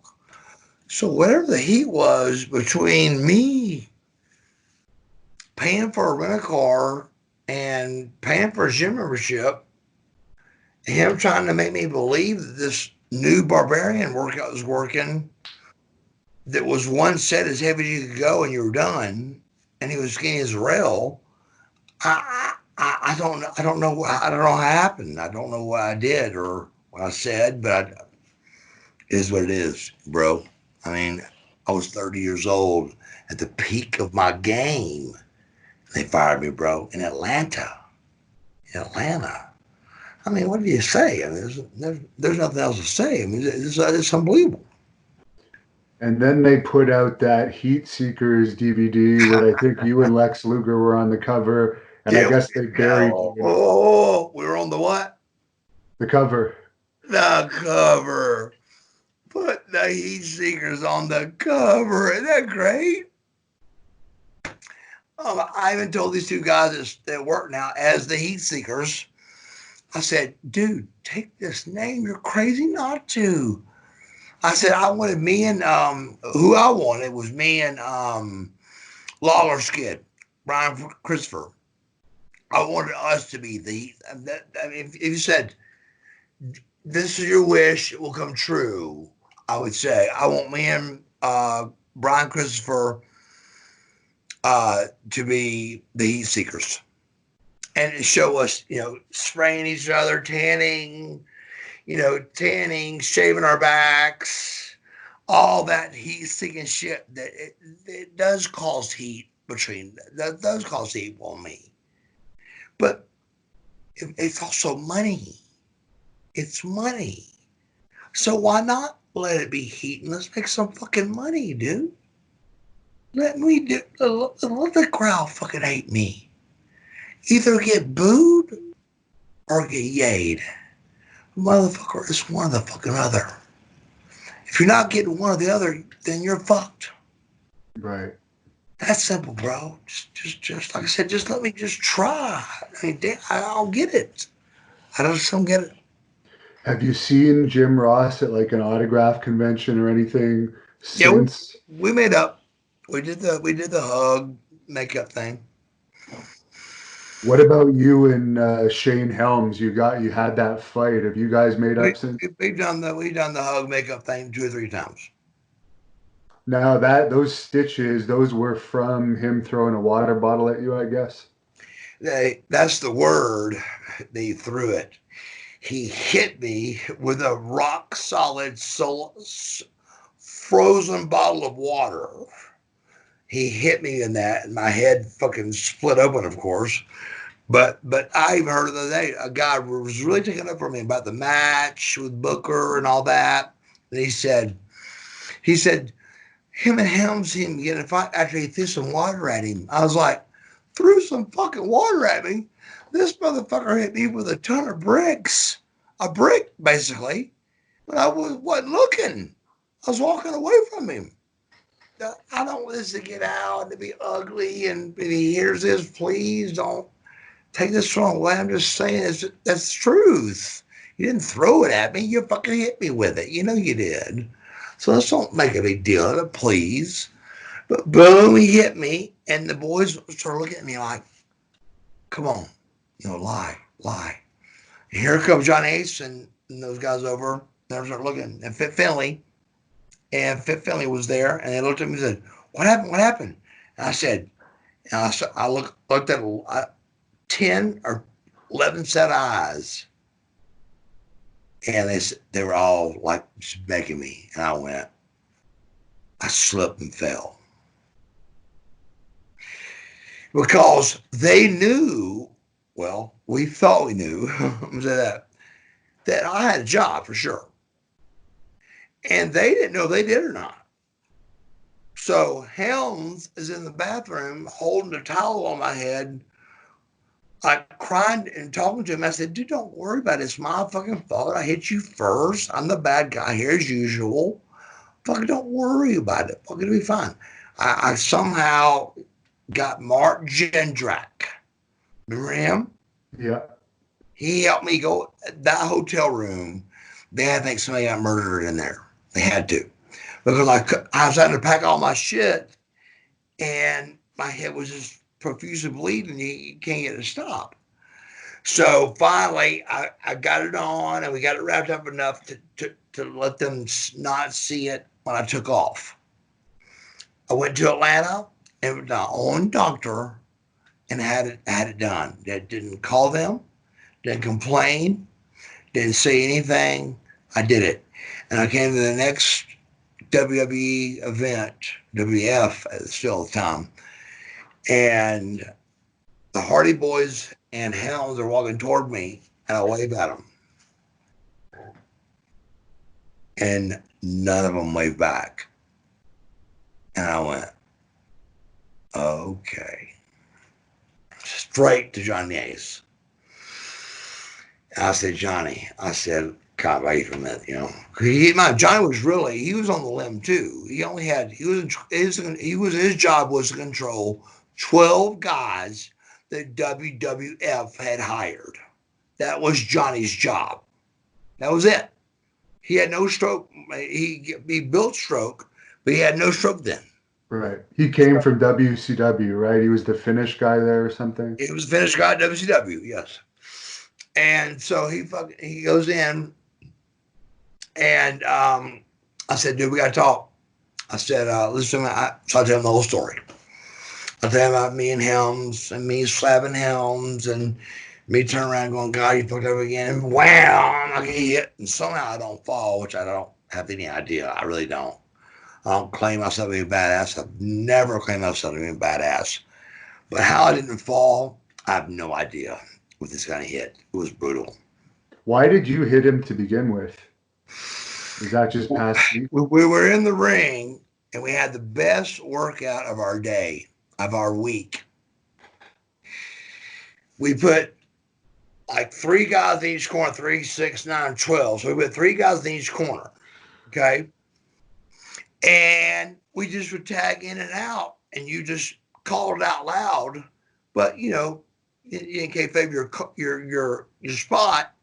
But at least you learned how to run the ropes, and it was 2 feet bigger, and all that. They worried about it being 2 feet bigger than and bothering us, and it didn't, of course. But still, you got to play along. So I did, and so we had the best workout we had. But Helm that day didn't do nothing. I worked my fucking ass off that day, and Helms didn't do nothing that day. And so we're all sitting in the ring, and I'm on the floor with my arms on the apron. And they go, I said, yeah, good workout, man. Good. Thank you, guys. And him says something about pills or, something. And I go, what I can't wait for? I said, I can't wait for your first WWF interview. I said, it'll sound something like this. I said, hey, this is fucking thing, hell. And I said, you fucking can't even talk. I said, you fucking kidding me? Well, he went with the hair next, saying I was bald.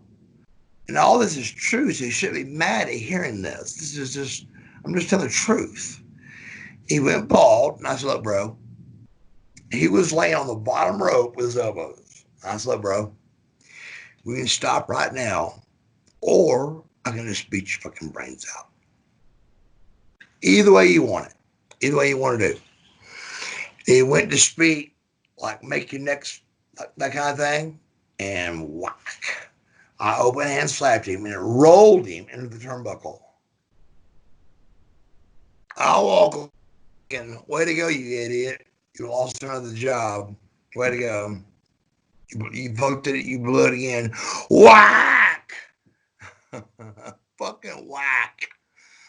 And I took up, I said, guys, y'all have already texted 20 people that you know what's happened. I said, let's don't do this. But I still stuck with it. The guys asked me to do. Went home, got it all done, came back, and when I saw the non-wave, I went to right Johnny. So Johnny got us all together, and he said, look, you can shake fucking hands, let's make up right now, let's figure this thing out. We gotta fucking make this thing work. Da, da, da. That was the same night that me and Booker were wrestling.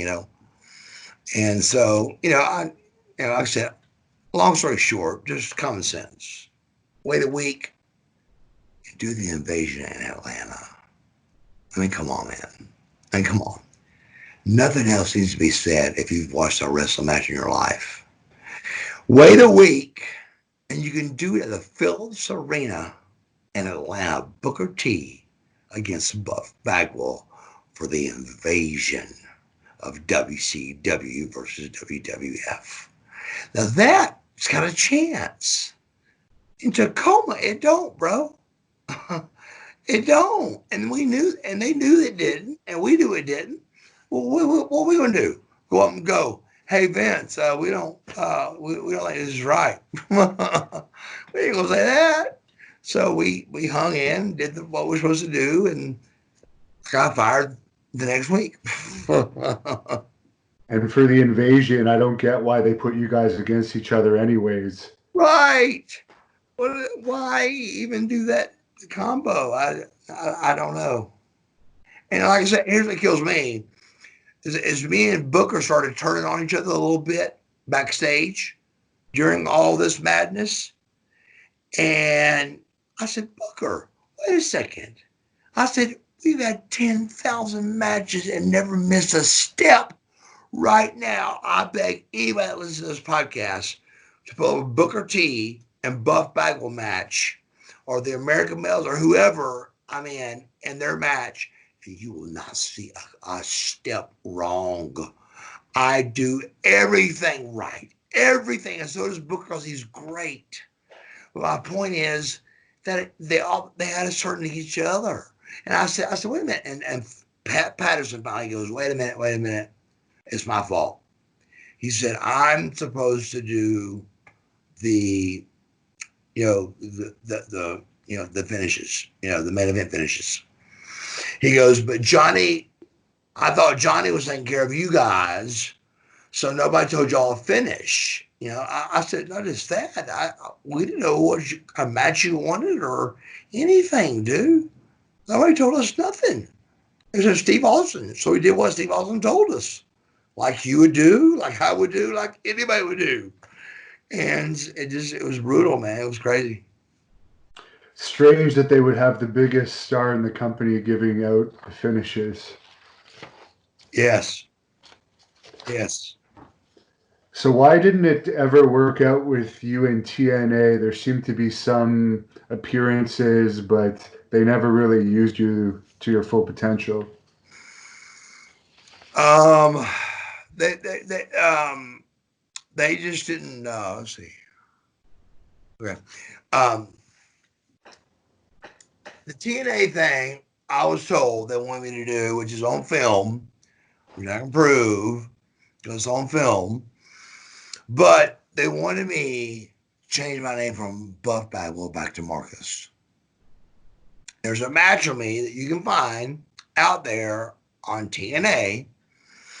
Then I have a match where I get beat and I'm mad at myself. And the story is, the storyline is they're gonna Buff was bad for me. I'm gonna be Marcus, and now that I'm gonna be Marcus, um, um, Ricky Steamboat's gonna come along and be my mentor, like Apollo versus with Rocky when he pulled him out. That kind of thing. Show me the baby face, all the baby face. Ricky's the baby face, best in the world. I mean, the best seller. He's Ricky Steamboat's one of the best. And so that was their plan. I show up at the show, and guess who's not there? Ricky Steamboat. Ricky Steamboat's not there. So guess what I do? I do it anyway because they tell me to. Not to get the word. Heat. Thank you. Not to get the word heat. I do it anyway. And there's film of this. Me sitting on the apron and them going, what is that?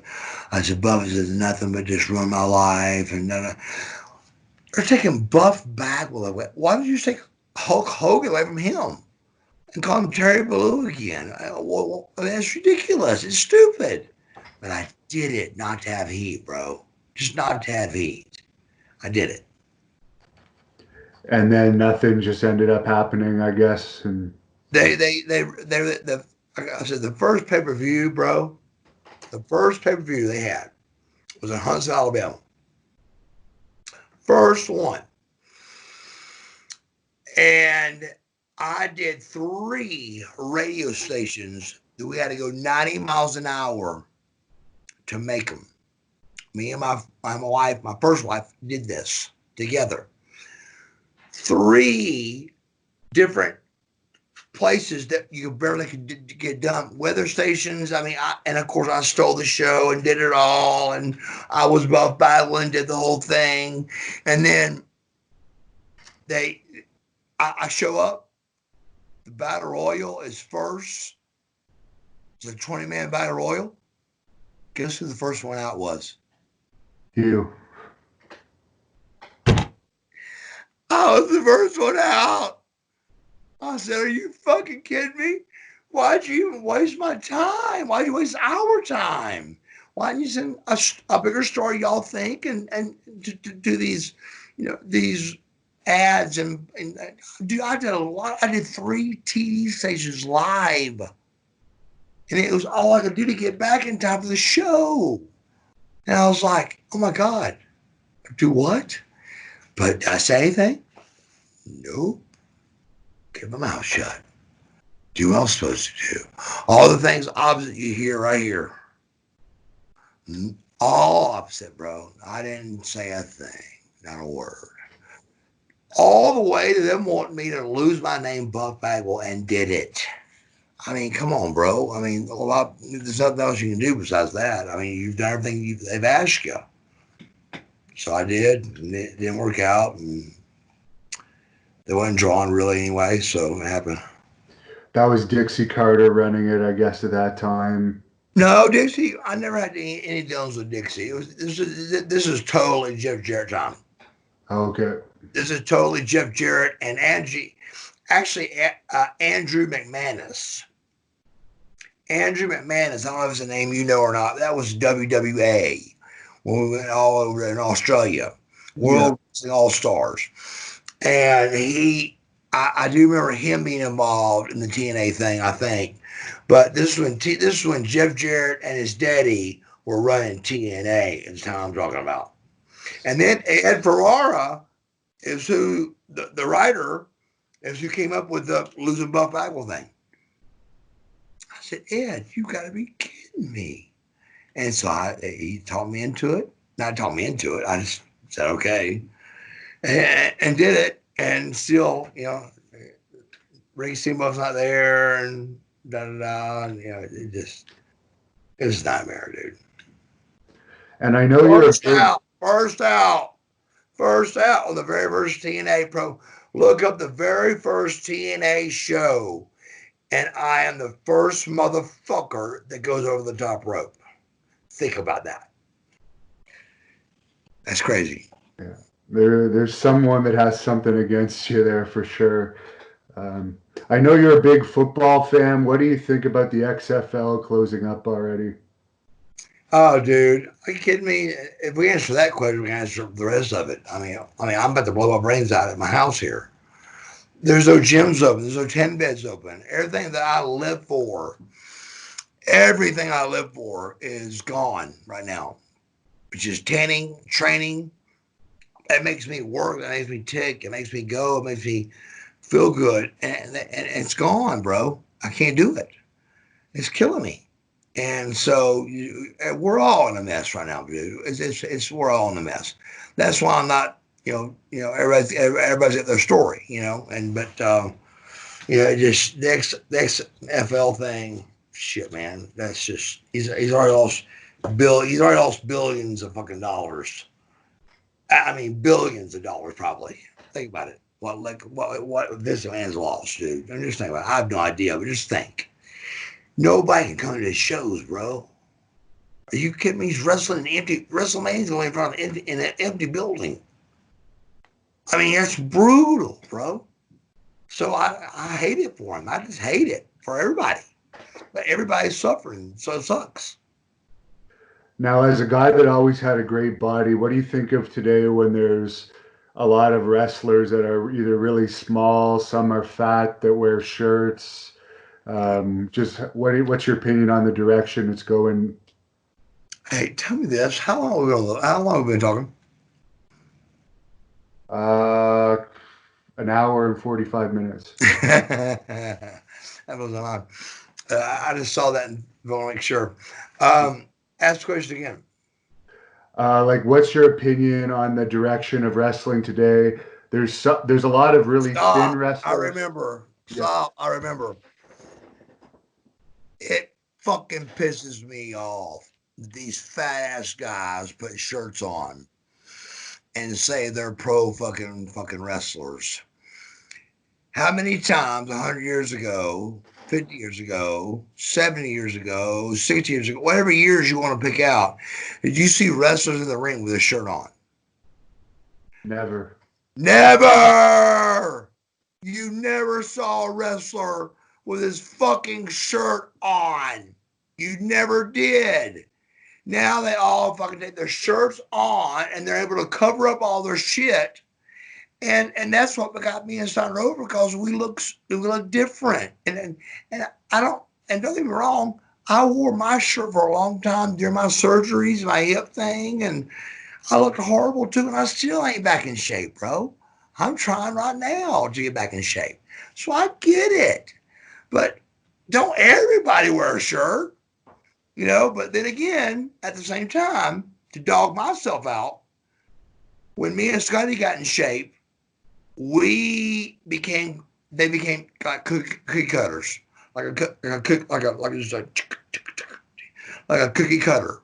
You know, everybody knew to cut your carbs out and get lean. So your Thorntons, your Bagwells, your everybody, your Cenas, everybody knew the carb and work. No, get me wrong. People think it's different, but it's not. It's the fucking carb and cardio. If I titled the book today that I wrote, it would title Carbs and Cardio. And that's what it is. And people don't realize it, the difference of that. And so it's hard, but still, it pisses me off because it makes them cover up their flaws. I mean, even Roman Reigns, I love him to death. He's a big star, but still, listen to me. He's got that fucking vest on for a fucking reason. For a fucking reason. Remember, I told you that. He may not like the way his stomach looks. He may have bitch tits. Whatever the fuck. I don't care what the fuck it is. But it's something, or you would take it off and show your body like I did when I was Buff Bagwell and Scott Steiner looked like he did. You take his shirt off.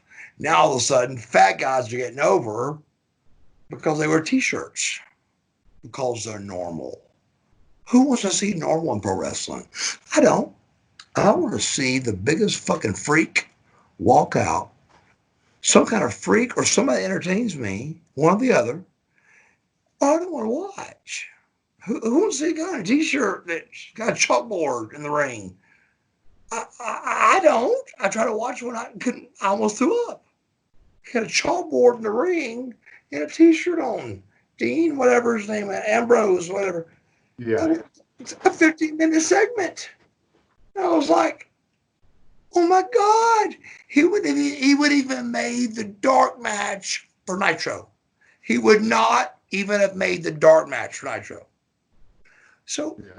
Vince gives him 15 minutes in the ring with a chalkboard. I just don't get it. That's why I watch and I go, oh God, click away. You're not the only one because I ratings are know at a I'm low. not. And I guess you feel the same way about Kevin Owens, who they made world champion for a while, wearing the basketball That's the number shorts. one T-shirt guy I got. That's the number one T-shirt guy I got. I didn't want to say his name a minute ago, but you brought it up, so I will. The number one T-shirt guy I got, he's a fucking champ, and he wears a fucking shirt. I don't get it. Now, We're how athletes. Athletes is what we are supposed to be. We were athletes my entire career. We're athletes. That don't look like an athlete if you take that shirt off. You're not an athlete no more. You have just lost the whole game, brother. And that's the facts. how has your neck injury, and I think you had a shoulder injury at one point too, how did that affect your workouts? Did you ever fully get back to where you were after Oh, my those? neck is nothing now. My neck is 100%, still 100%. I will knock on wood, just be careful, but 100%, it's been totally fine for years. Keep in mind, I came back from that in 10 months after 2000, after 98. So 98, 10 months I was back. And 3 months I was back on TV managing Scotty when I got ripped. And I was so ripped all the time with the hat backwards and all that stuff. And I come out with Scotty. But at first, if you remember, I did the overalls and the t-shirt to cover up because I lost 50 pounds. Yeah. But once they started letting me work out and stuff, I got a little bigger and everything. They let me, and so then when that happened, then I started taking the shirt off a little more and getting bigger and better, like we always do, try to.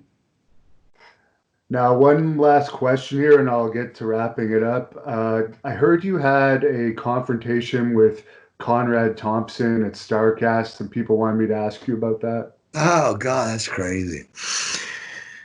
Oh, God, it's so ridiculous. It's hard to even tell. Long story short, we were given a table that we were going to sell our merchandise at. We bought the table. People walking up with things saying they already paid for a picture of mine. And what does Buff do? He gives them a free picture. Whole time looking at my agent going, go fucking find Conrad, find what the fuck. Scott Steiner's about to flip. So Scott's got the same story. He's right beside us. And I said, what the fuck? So we try to fix it and all that. Finally, it gets time to leave, and they want to take a cut of my money that I've sold on my own pictures, my own DVDs, my own T-shirts. They didn't have one picture on my desk. It was all my stuff, and they wanted money for it. And I saw this coming, so I got ready and, of course, pulled some out and hit it. And Conrad says, so I'm trying to get my girlfriend. I got, baby. I said, I'm telling you, they're going to come. They're coming. I went to him. I said, dude, I said, you did this, you did this. I told him everything we just talked about. I said, dude, I said, let's let it go. And he goes, I'll tell you what. I said, figure out what it is. Oh, yeah. I'll write you a check. I swear to God, my name is solid as a rock.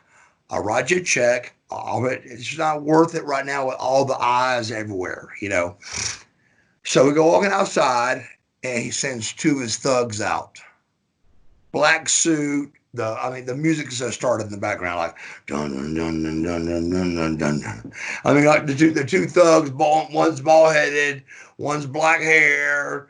And they come out jacked up. The suits on, and they go, "Where's the black bag? Which is my purse I carry with me, which is they make fun of called Merce, which I don't go fuck who makes fun of it. So I carry. It's called Merce, and they come to us, and I'd already taken the money out. And I give them half of the money that I had in there. I said, here, that got them off my back. Boom, boom, and the door left. But that's what happened. In front of 1,000 people for no reason. It was done so wrong. It was done wrong. All you had to do is put me to the side, talk to me. I'm so solid. I'd pay anybody. I would never screw nobody. I've actually never ever heard of you screwing a promoter, and I am a reporter. That's what I'm saying. I mean, and people know that, and people that are listening that know that. I'm not that kind of guy. I've not made shows before and sent the guy my payday. I've done that before, bro. Because he lost out and had to explain to a lot of people why Buff Bag wasn't there. But it was I was sick or in jail, or it was something where I couldn't get away from. It was something bad. Have you And heard if Steiner's doing okay after his heart attack? dude, I hate to say this, but I've called him 3 times, and he hadn't called me back. So I don't want to bother him. He's a big texter.